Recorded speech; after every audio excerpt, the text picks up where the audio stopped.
Evet, hepiniz tekrar hoş geldiniz. Şimdiki oturumumuz İngilizce olarak devam edecek. Hi everyone, welcome back again. Unreal Engine Technical Evangelist Joseph Azzam will be with us soon, and he will talk about the new solutions coming to Unreal Engine 5 that will enhance their workflows. So I'm now inviting him to join us.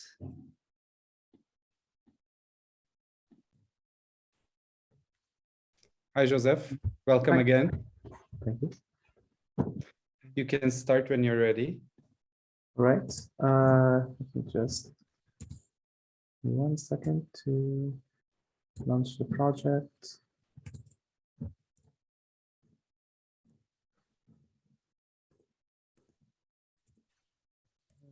Okay.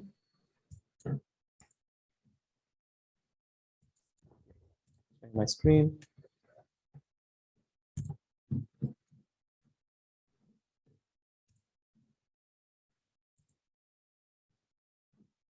Right. So today we're gonna use the project called Stacklebot that we released. It's available on the Engine launcher, and it is a great start for beginners if they wanna get to know like on the Engine 5 features and everything that's coming. And at the same time, this project is, well, we released Valley of the Ancient previously, but that project was big, and the goal of that project was to push the limitation of the engine. This is more of a practical example of what indie developers can expect to use the engine for, and how you can even use Nanite without having a mesh, for example, millions of polygons. There's so many other features in Unreal that you can make benefit of. And yeah, so I'll just give you a quick overview of the project. First, I'll start by playing it. Then I'll start showing some of the features being used in it and how you can modify it to make your own games. So I'm just gonna switch to optimize for video and hit play. So this is the actual character, and it can move, it can jump, it can double jump, have a jetpack. There's some platform here. They do simulate physics a bit, so sometimes when you jump on them, they can actually move. There's some buttons here and triggers. So if I want to open the door, I need to press both buttons at the same time. And in this game, there's a twist where if I press F, I can get another bot printed. Now I have two, and then I can press another one, and now I have a third one that can go through the door. There's a limitation of, I think, 8 bots in total, but this opens up too many possibilities. And this project does show some of the best practices and explains some of the decisions made in order to do the project. So the music here is even using the new audio system in Unreal called Meta Sounds. So all this music is procedurally generated and built from scratch inside of the engine. Yeah, you can have also customization, and yeah, I'm just gonna jump right into it and start talking about each feature that we have. So the first feature I want to demonstrate is the word partition. So right now, to enable it, you have to go to Windows, and you need to go to the word partition, and then we have the word partition editor.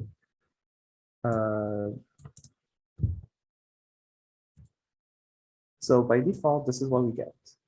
This is the level. So if you're working on a computer that is lower end, you don't have to load the entire scene. You can just work in the section where you're basically like focusing on. And then based on distance and everything, you can load more sections. So right now it is actually split into 4 cells, and you can change that by just going to, 1 second. So you go into the word partition grid and you can set its size. If you want to load, let's say in the back, here I can right click, load selected cell, and it loads at any bit of the scene. And yeah, so that's one way to optimize. And this actually happens, this is mostly useful for you when you're working, when you ship the game and it's loading on lower end PCs for other people. So it will dynamically start loading those pieces in the background. So yeah. This is more useful if you have a much more bigger level, and you can combine it with nanite and HLEDs. So, okay, speaking of nanite, right now here we're using nanite, and all of those meshes right here are actually generated inside of the engine using the modeling tools. So we have a new set of modeling tools inside of Unreal. They're not yet at a point where they would replace your typical modeling software, but they're really quite good, especially for prototyping or making quick fixes in the engine. So to get to them, you have to enable a plugin. So right now it's turned off because it's still in beta, but anyway, you just have to go to edit, plugins, look for the modeling tools.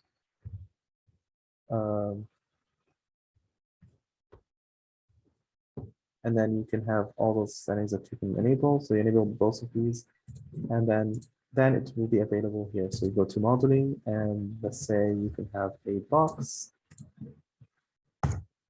here. Then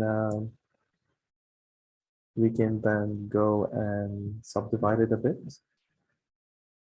So let's go to, I'm getting a sphere now. We can actually specify some of the settings of how we want it, say accept. And then later on, I can just start sculpting with dynamic sculpting, for example. And then, yeah, this is how those rocks were created. You can then later UV them if you want. So automatic UVs, accept. And finally, you can just apply a material to them. So in this case, those rocks here are, let's go back to optimize this, which looks a bit more on the screen.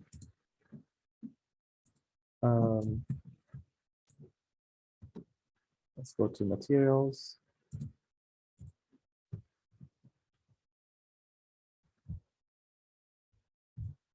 There we go. We can apply it straight to this object.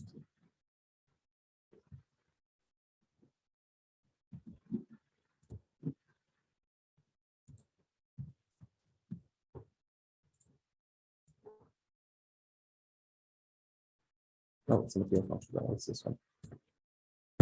Okay, so this is how the rocks were created. Of course, I did a terrible job of it, but it's how it's supposed to look like.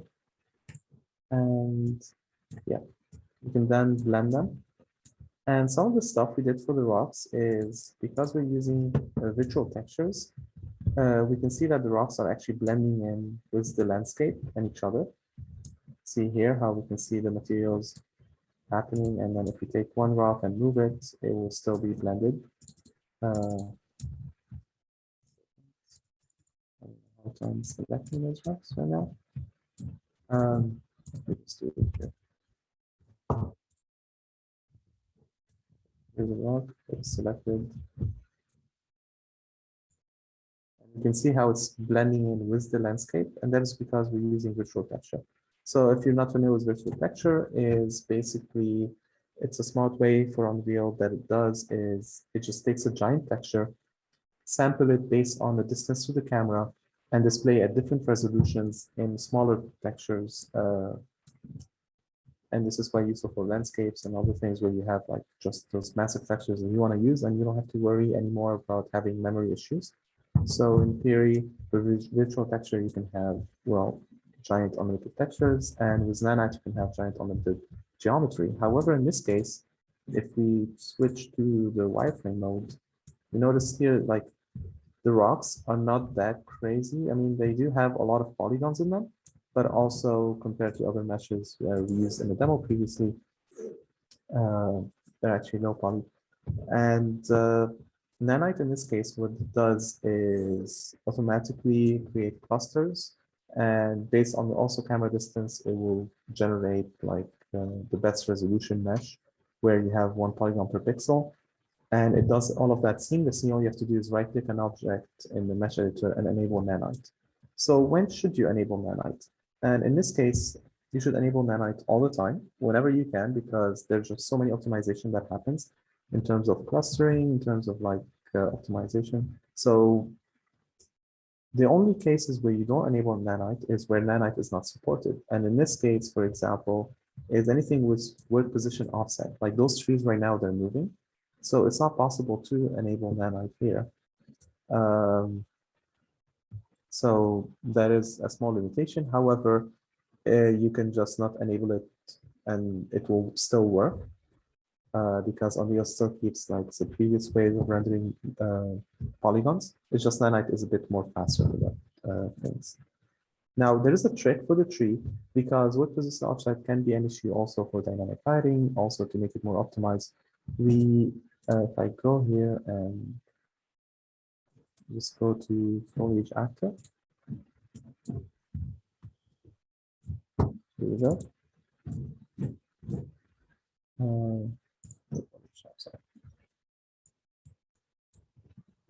Sorry. This mesh actually has two LODs in this case.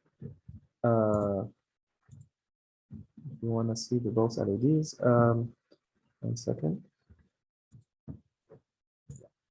So LOD 0 and there's LOD 1. And the way we did it is LOD 1 does not have any work position offset. We just didn't make the tree move. And to be honest, in the distance, you're not going to be able to tell if the tree is moving or not. So here we can see the trees are moving, but in the back, they're not actually moving. And if I didn't point that out, no one would have noticed.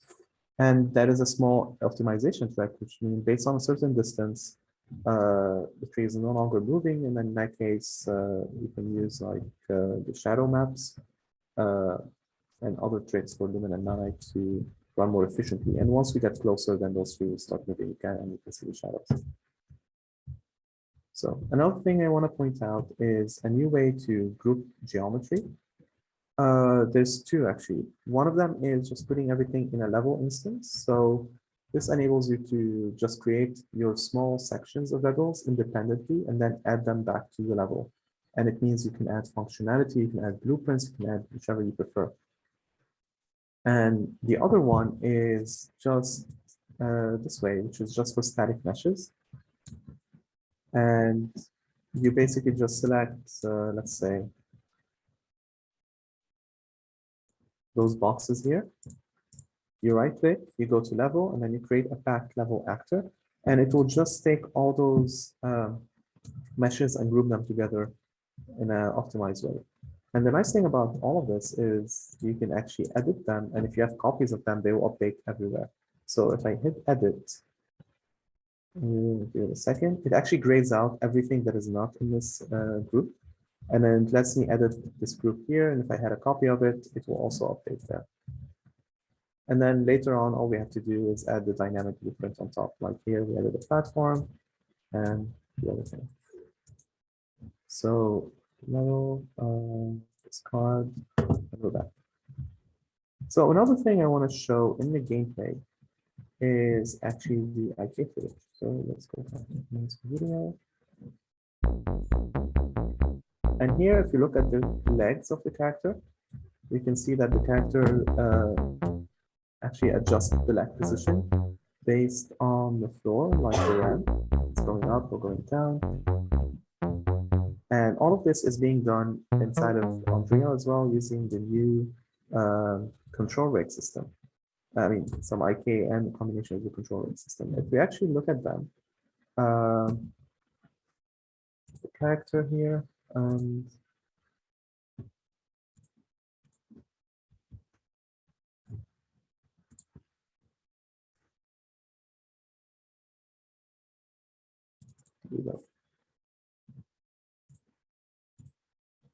so we actually have a character that we can animate inside of Unreal. In this case, if we're going to grab the hands and if I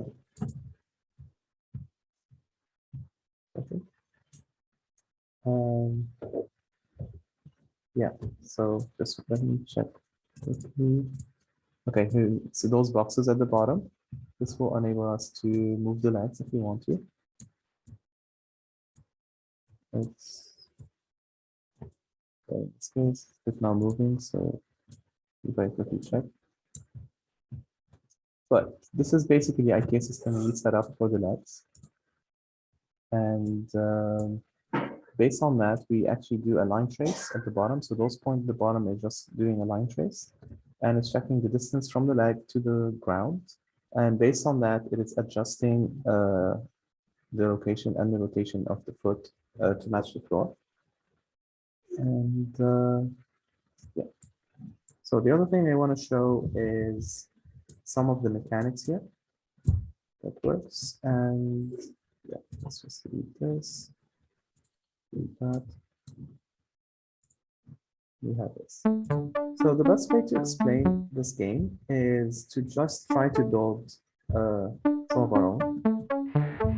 And a few things that I want to show as well is you can customize this level very easily.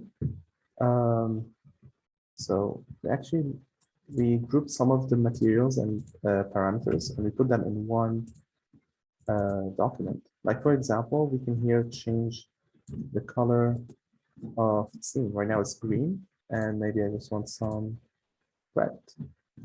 And immediately we can actually see that it became red here,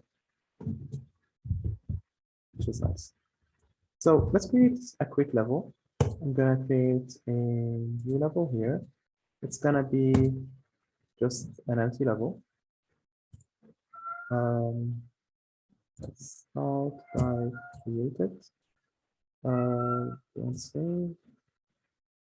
And okay, so this is basically a empty level.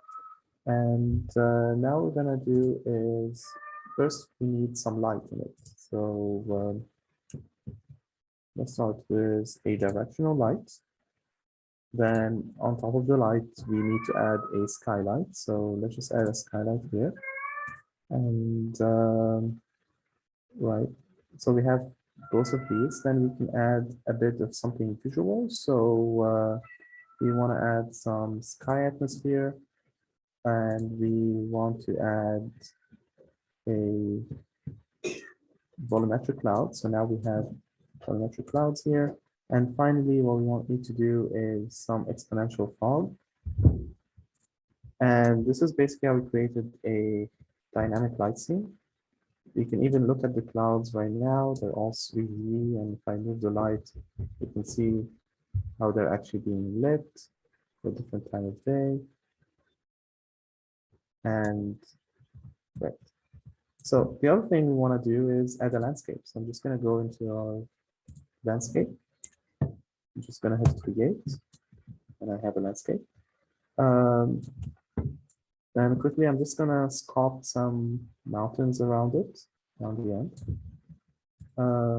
So just have to quickly take this brush and do this.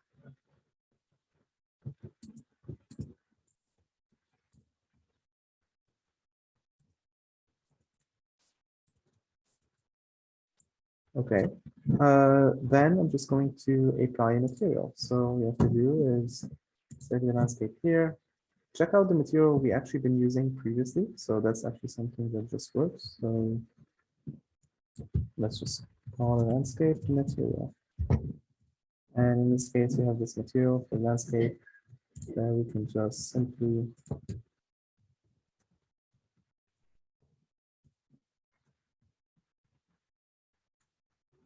add here.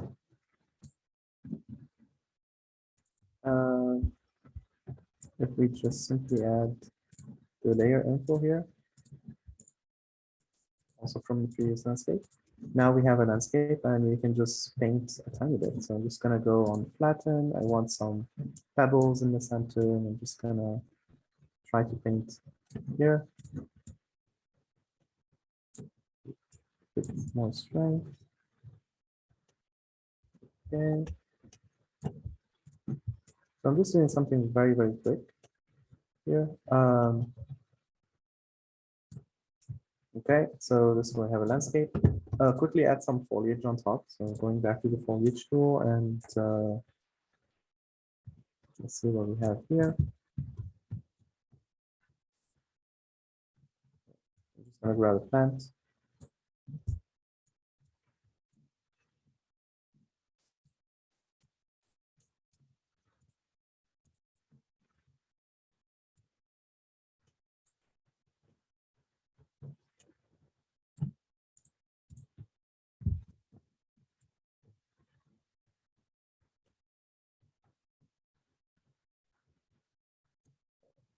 And the last thing I want to do is I just want to add a player start.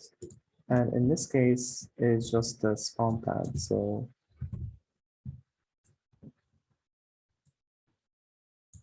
we need to add blueprint here. And when I hit play, oh, I need to also set the game mode. So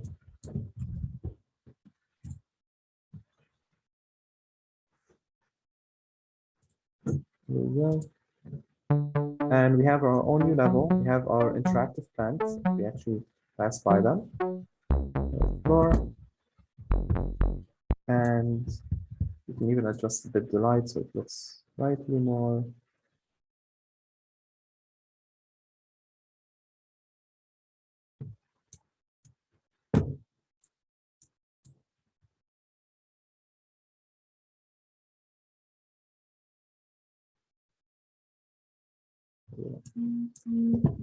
Okay. So now I'm just going to quickly start making some content.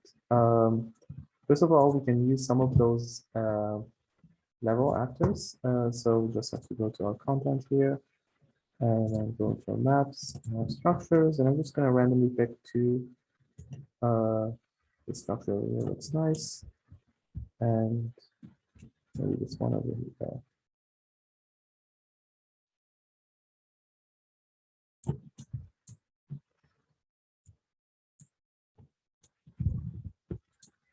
And yeah, so we have one character and just want to create some basic functionalities. So let's say we want him to get to this platform over here.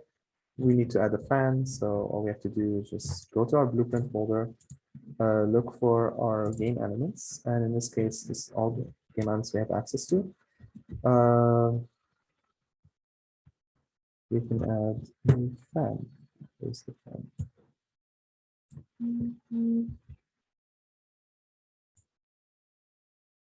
Okay.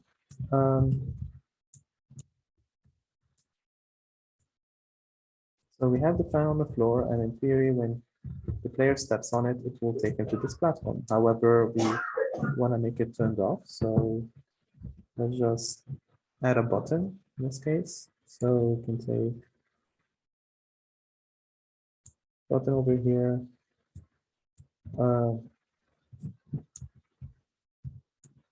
And just put it down there. I'm gonna put it a bit higher up for the player on purpose. I want to show something. I forgot to connect it. So let's connect it to the platform. We take the fan over here, we go to the detail panel, and then we have actually some exposed options that we can use, which is triggers. So we can add one trigger and add the button here. And now when I hit play, notice that the fan is actually not turned on and nothing happens. But then if I go here to the button and I hit E, the fan is actually on. Also notice how the character actually knows where the button is. So if even from the side, you can still point at it. And that is also using the IK system. It's by just knowing the position of a certain target and then tweaking the animation to point at that target. So now no matter where you place your button, the animation would just look smooth. Now we have the fan and it took us to the platform. Just give me a warning about the skylight. So let me just change it to movable and here we go. Yeah, this is much better in terms of light quality. Just need to enable movable here. So the next step is I want to add a platform. And that's also quite easy to do. So we have some moving platform here.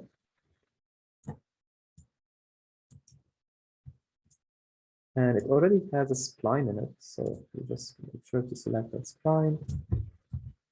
And then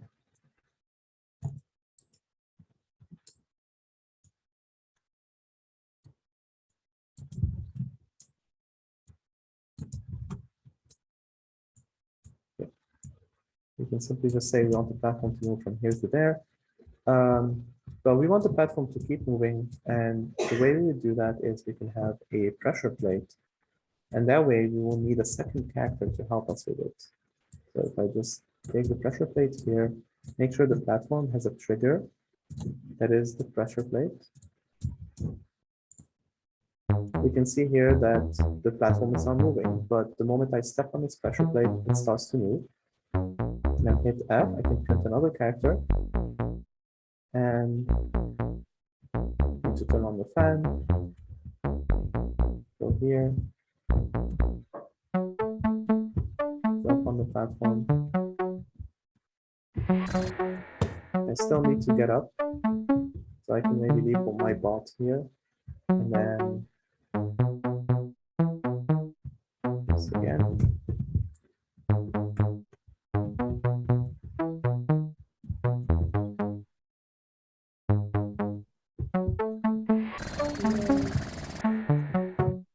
Okay, so I think I'm stuck. So before I continue, let me just put some type of reward here. So let's put a orb. So this orb here, if the player catches it, he wins a point. And let's do this again.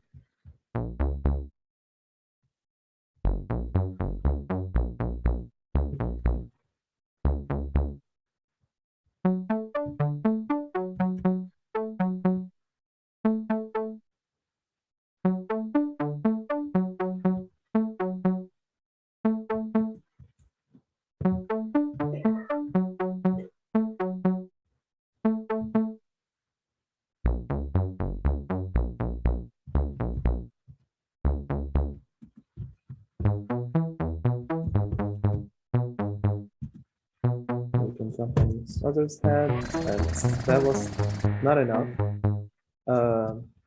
Okay, so I'm just gonna take a shortcut. Take this platform over here and just say, you know what, I'm just gonna go all the way here. Let's do that again.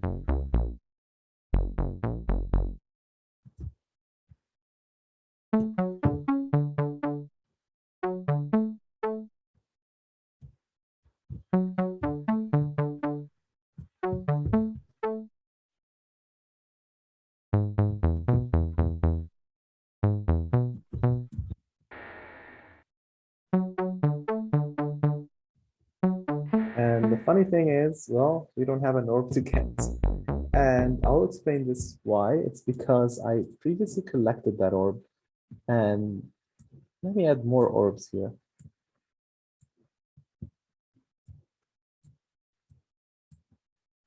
Basically, we have a safe system that is implemented by default. Yeah, so it's gonna show you what happens if we put a few orbs here and there. So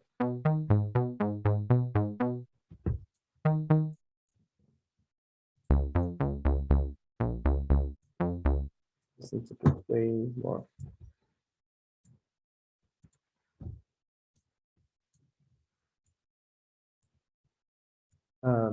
Or I can just reset my score. I think that might be a better option.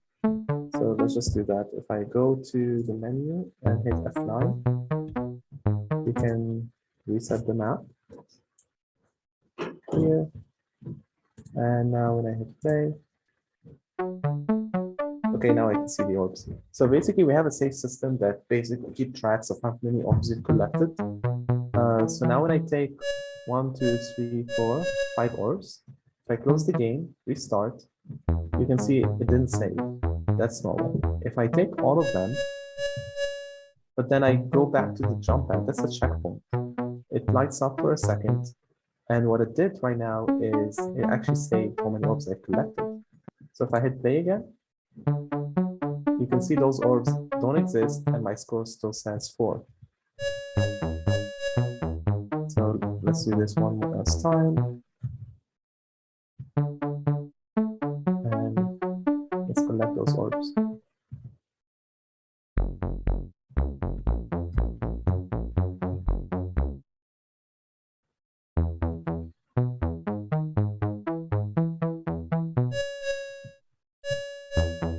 There you go. And just need to make sure them saved. You can see the saving at the bottom happening, and that's basically it. So these are some of the best practices. Like if you can look at the blueprints, they show you how to implement a basic button, how to make it work on any actor, like how this button can trigger so many other things at the same time without knowing much information about them. How it changes color, lights up, some feedback functions, and there's even comments here that said explain why this is a specific choice. And very quickly, I managed to have like a simple level right now. The lighting is already like set up, and I can easily customize it if I want. I can add very easily some light here and say, okay, you want this light to be purple. And because of the lumen, you can see the light adjusting very, very quickly. Let me just increase the intensity of that light. And does it cast shadows?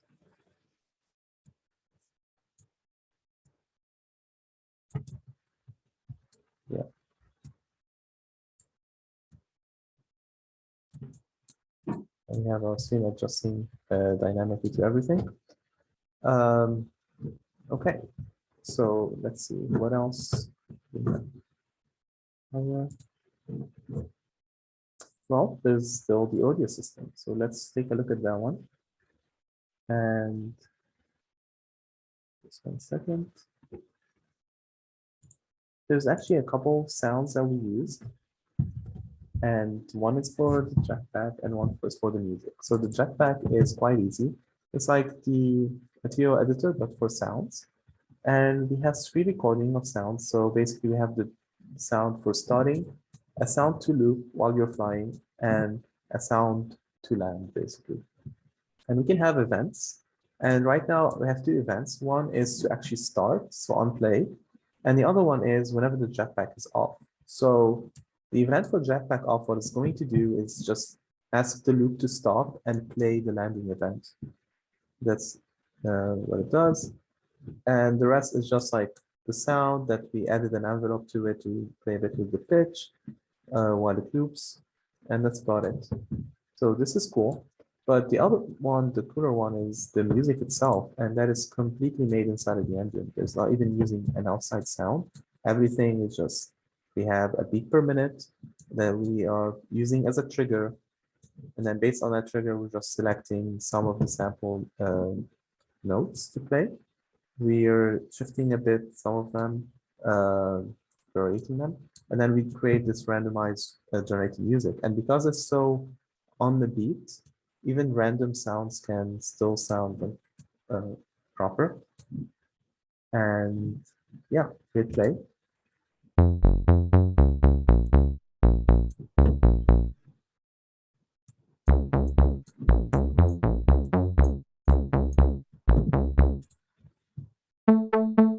You can increase the beat, so instead of 120, you can say like 300.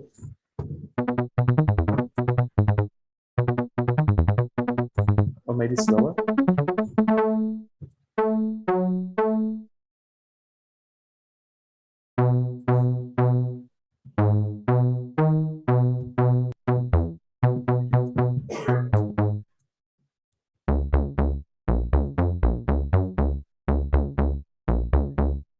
Let's stop.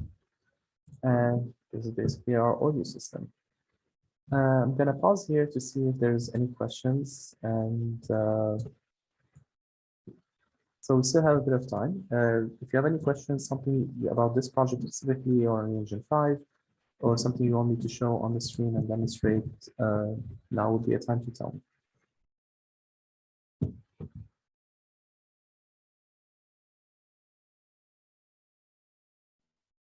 We don't have any question yet, so if you want to show anything else, you can continue, because like we still have like 13 minutes of time left. Mm-hmm. Yeah, so I can show, for example, the trees and how they're moving. So whenever I actually walk in here, those trees are actually interacting. And the way they're doing that is they're just at every point, they're keeping track of the position of the player. So let's actually quite look at the shader here. And we have some foliage. this foliage type here from this bush, using this material.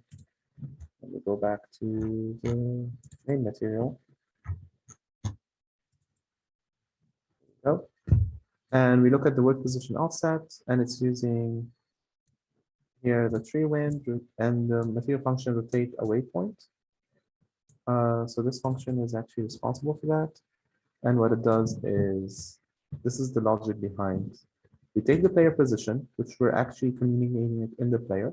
So the player is always updating a variable called player position that all the materials can access if they want to. We're taking it the X, Y, and Z. Then we're checking the position of the actual mesh, and we're taking the difference between them. And based on that distance, we can apply a certain offset to the vertex. And then we can rotate slightly the mesh. So we can use this function for rotating a certain axis, and the intensity is determined by the distance. And basically, yeah, if the player offset is enabled by default, like this is a parameter, if we enable it in the function, then we can make any object do that type of offset. So in theory, we take this material tree base here, and we just apply it to a random object. Let's see what happens.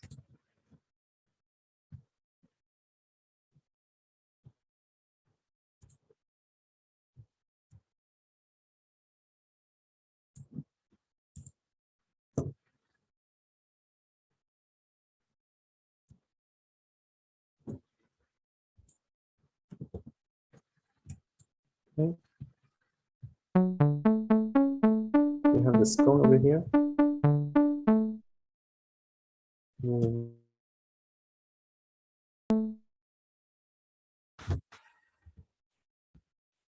Okay, so Zoom crashed apparently. I'm gonna share my screen again. Yeah, we also lost your camera too. Okay, let's try to see. Okay, you're back. Is the camera as well? Okay. Yes, yes.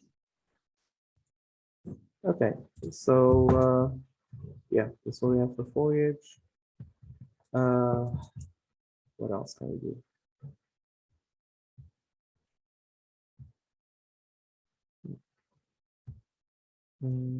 Yeah, I think that's about everything in this project. So yeah, it's a great starter for people who wants to like build anything in the engine. Like you can see even the shadows here are very crisp, and everything is just running dynamically right now, which is cool. Yeah. So good luck, I guess. And if there's no questions, then I guess I'll stop here.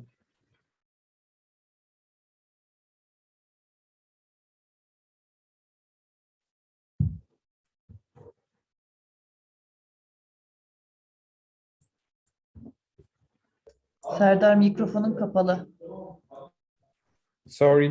Sorry, my microphone was muted.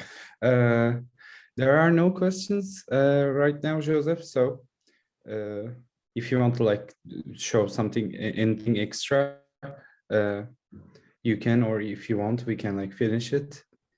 I mean, we check if there's anything extra in the project. Well, Sorry, you didn't understand the last thing you said. yeah, I'm checking to see.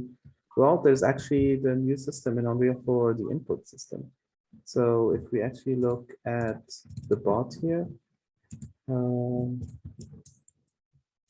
there's a new way to have input in Unreal, and this is called the enhanced input system. And unlike the previous one, you used to assign it in the project settings. This one is directly assigned in Blueprint. It's an asset that you create. So at the beginning of the game, we just assigned it here. And if you look at it, it's basically we have the normal stuff we're used to: jumping, looking up, move forward, move right, turning, and all of this. And then we can even assign to a keyboard or gamepad. If I wanted a new button, I hit plus here on the keyboard, press random key, and then put the key here. But also those events, the interact ones, it's their own asset right now, and you can have your own triggers. So triggers, for example, you can have when it's hold, down, press, maybe a long press, maybe if it's a certain behavior, especially for the sump stakes, if you want them, you can implement them as a universal asset that you can just add to any button. So this is, it has two advantages, basically. One, sometimes when you need to swap the inputs based on the certain game. So let's say the game right now is, and you're driving a car and has a certain type of inputs, but then later you're in the menu and then you have some 2D, your keys are mapped to something else completely. So you can have two types of input here saved in two different files that you swap at runtime. The other thing is if you want to create your own logic for buttons that you can share across. So let's say a long press or a combo or any of those, you can have them in assets and you can share them. Yeah, so this should make. We have a few questions now. Nathan asks, does the new input system use key positions instead of key letters? For example, WASD is problematic for non-QWERTY layouts. Wait, I don't get it. Let me check. Okay, can you repeat the question? Sorry. Yeah, does the new input system use key positions instead of key letters?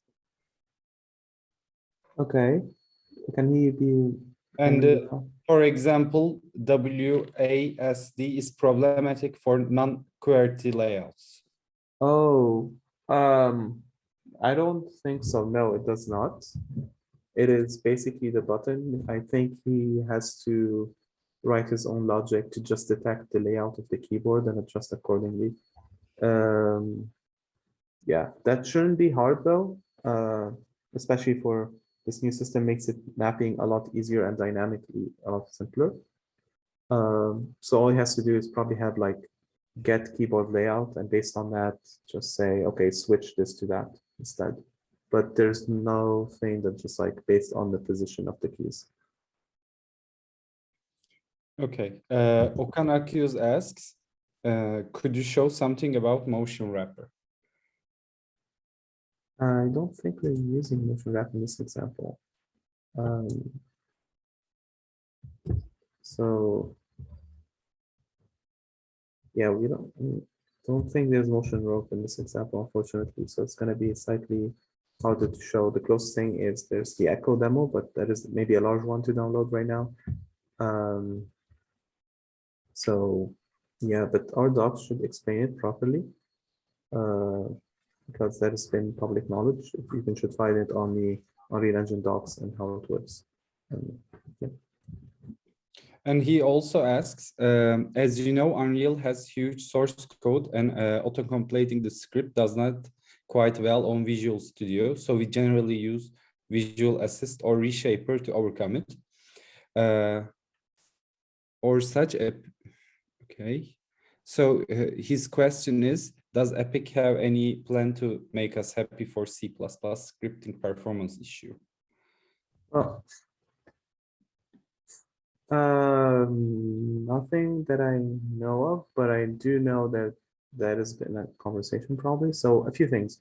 Of course, we're constantly optimizing how much time it takes to update your code and to compile it and not recompile the whole thing and lots of those features to make stuff easier. But if you're talking specifically, are we building a solution to replace Visual Assist?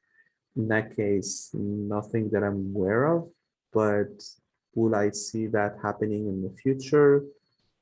That is a possibility, to be honest, because I mean, we've been constantly trying to find like issues and bottleneck for developers and figure out what is the best way to like have an all-in-one solution. So that is my personal opinion, not a statement or anything. So the answer is no, but it might happen eventually. I don't know. Also, we have another question from Alpay. He asks, is there any plans for more optimization between Blender and Unreal Engine? I mean, we do have a plugin that does some stuff between. And can you be more specific about the optimization though? Yeah, he says like he use alter mesh for procedural items. Mhm. So he wants his procedural items to also be supported in the engine as an imported Yes. as a procedural parameters. I am not aware of that unless they're using something that is industry-wide. Then I'm guessing that's a specific Blender solution. The only thing I know that we do have, I think Houdini at some point is a certain plugin by Houdini, then you can actually have that. So there's a need for a plugin that can actually translate that information, which I don't think we have. Yeah, well, I mean, yeah, there's some procedural stuff happening. There's all the way to do procedural stuff inside of Unreal. But yeah, not that for procedural stuff in Blender right now. No, we don't have a solution side. Okay. I think that was all of our questions. Thanks a lot, Joseph, for joining us today again, and hope to see you on the next Indieways again. All right. Okay. Thank you. Bye.